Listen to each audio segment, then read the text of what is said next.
All right, we're back with another Ashes of Creation video. This is just going to be a bonus video. I do have another video that I've been working on over the last couple of days, so we will get that out early next week. Now, I know a bunch of you have enjoyed when I do these recaps in the past, so I'm going to be trying to do them every month from now on, now that we're back to making content regularly. And just a reminder, we are still doing the Alpha 2 giveaway. There will be a link to that video in the description below.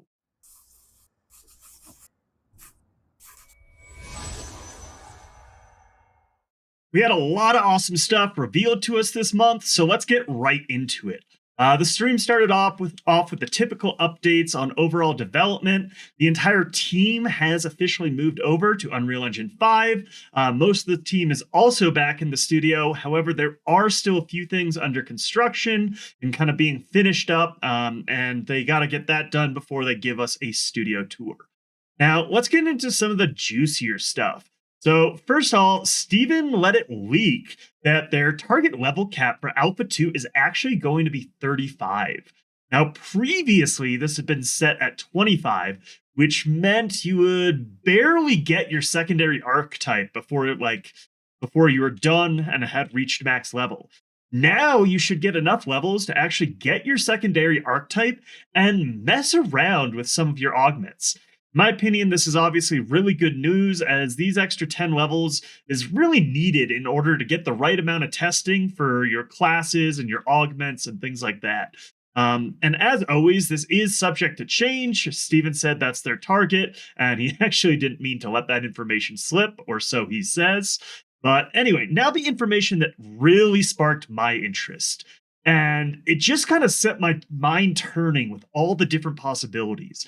Steven said that they are discussing putting in certain kinds of basically instanced smaller battles within something like a castle siege or a node siege. So these would last approximately 10 minutes, and they'd be focused around some kind of objective. So I imagine this would be a lot like the caravan system, where as you approach the event, it asks you if you want to opt in. And I'm assuming only a limited number of people would be able to enter, and the winner of this instance battle would get some kind of buff or benefits for the rest of the siege. This, in my opinion, just has so much potential for different possibilities in terms of things like a death match, a king of the hill, some kind of escort quest, or like pushing quest where you're trying to get a caravan that holds explosives up to a wall, and things like that. And it really gives the opportunity for smaller guilds and groups of people to focus on certain specialties and having a place in these larger scale battles. And honestly, I could probably theory craft about all the awesome things that this means for sieges, but I think we'll actually save that for another video. So look forward to that if that's something you enjoy. I always love doing some theory crafting and just diving in deep about all the possibilities. Now, another interesting thing mentioned was the idea of a variable AI within the monsters.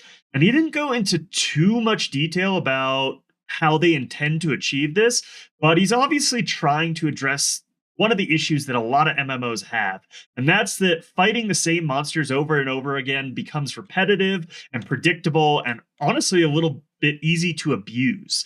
And I guess in my opinion, we're just gonna have to sit back, wait for some examples of this, and see if they can actually pull off the solution to this problem.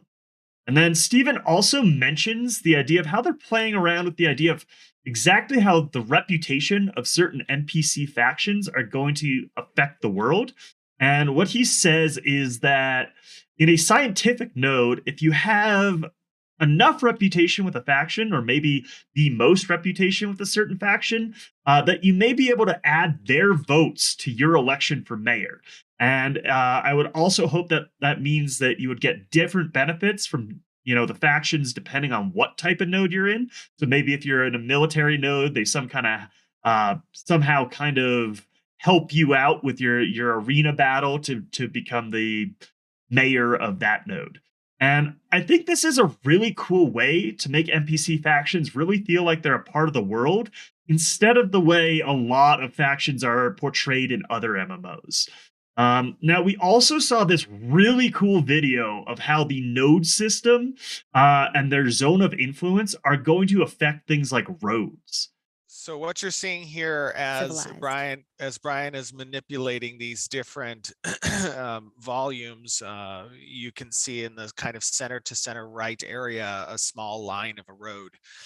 What this is wanting to do is, as nodes advance, right, these pre-laid kind of road spots that exist connecting every possible route between certain node structures is going to adjust and adapt both its material presentation, the type of road work that's present. It'll move from this more dirt road type to perhaps a brick laid road to perhaps some super ornate, beautiful metropolis style road that will adjust around the world according to how these node structures begin to populate and advance. That's obviously a very important thing. Roads aren't just something that's visually beautiful in this game. They also have very specific mechanical implications. The speed of caravans, the movement of mounts between nodes.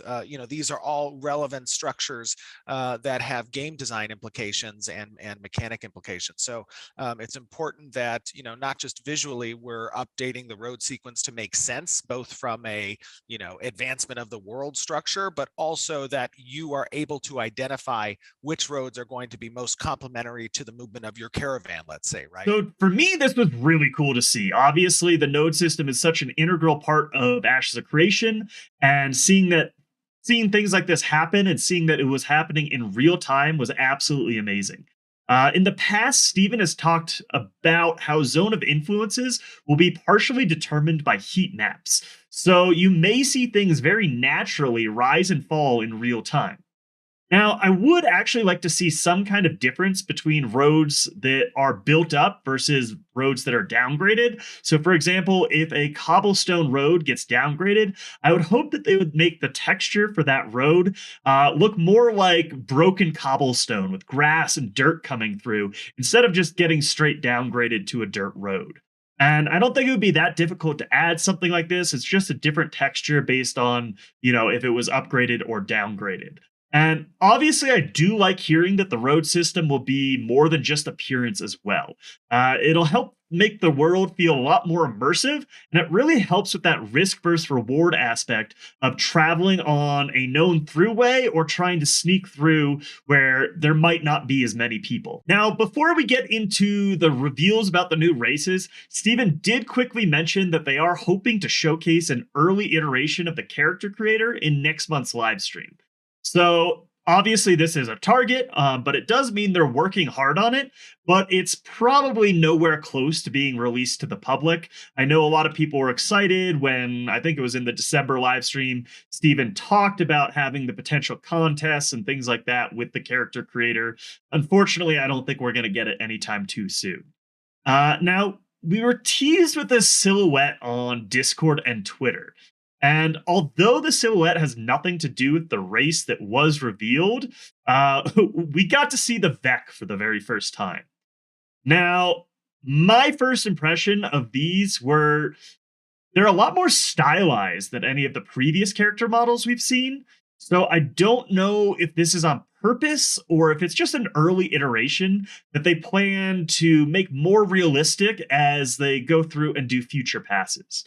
Now, personally, I like this style a lot, and I would actually like to see them put a little bit more stylization into the other character models we have seen. There's the whole discussion of whether realistic graphics will hold the test of time. And stylized always seems to work a little better in terms of aging. And that can be true. Obviously, with us being in Unreal Engine 5, they have a lot of potential to update and change the character model graphics. So it's a toss up. We'll just have to see what direction they go. And I just hope one way or the other, they kind of end up matching, right? We don't want the Vec to be super stylized while the human races are a lot more realistic. Now, for me, it was pretty awesome to hear Steven talk about all of the things that went into the creation of the Vec.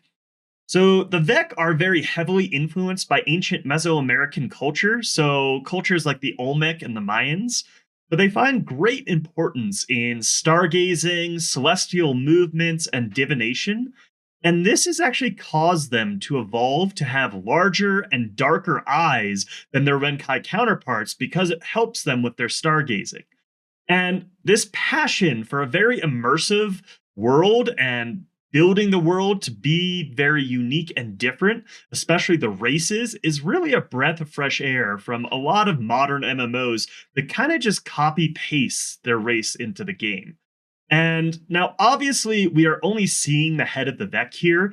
And Steven said that's because they're still working on trying to make the Vec's posture and movements very different and unique from their counterparts of the Renkai. They did also show us an updated character model of the Renkai as well. And obviously, as you can see here, they're far larger, far bulkier, their heads are a little blockier, and they're also going to be far taller. So the Vec are only supposed to come up to about their pecs. Now, we also got to see an updated version of the Dunir, and they kind of compared that to what they think the Nakuans will look like. So, a lot of people were obviously unhappy with how the dwarves looked in Alpha 1. And so, as always, it's great to see that Intrepid is listening to their community, because, in my opinion, the Dunir now look amazing. They look like what you would expect a fantasy dwarf to look like, and the Nakua here look a little bit more halfling like. Now, keep in mind that we only see the Nakuans as a bald man in T-pose, so in my opinion, what is going to really differentiate them the most is going to be things like tattoos and piercings and hairstyles, along with different mannerisms. So how they stand, how they walk, and things like that should be very different from the mountain dwarves of the Dunir.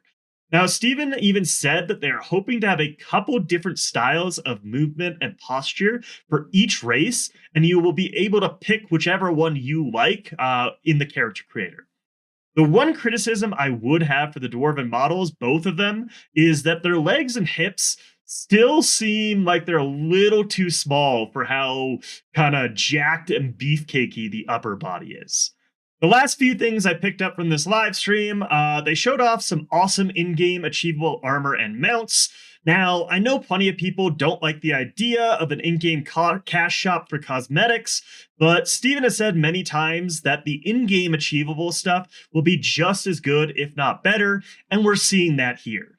Also, any game I have ever played that has purchasable cosmetics, no one actually cares about items you bought. They only care about things you've earned. Like in WoW, you never show off the mount you bought from the cosmetic shop. No, you show off the one from your head of the curve or cutting edge or whatever achievement you got a mount from.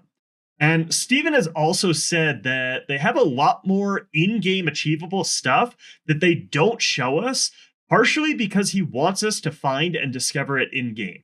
Intrepid is trying to keep this game from being one of those games that on launch everyone already knows everything about and there's nothing really left to discover. Now, also in the AMA, he answered a question about bards, which obviously I'm a pretty big fan of, if you couldn't tell. In the past, he's mentioned that bards will have buffs that require people to get into certain formations. He confirms that this will only be a part of the Bard game play, and it's not going to be something that is constantly required. I could see it being a larger cooldown type of thing where you call out for a formation, press the button, get your group to get into the formation, and then you get a big buff for the duration. Another interesting tidbit from the AMA was that he reconfirms that there will be different types of stealth and detection. He talks a little bit about monsters having something called tremor sense or life sense, so we'll have to see how that plays out. I know a bunch of other games have played around with this, and it just makes it a more fun and immersive world.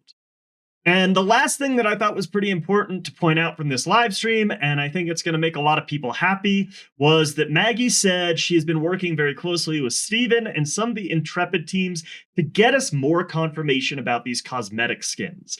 And I know the biggest one people are complaining about are the freehold skins, because we don't have any idea exactly how they work, but hopefully we'll have some more confirmation on that soon. But anyway, let me know what you guys thought about this month's live stream.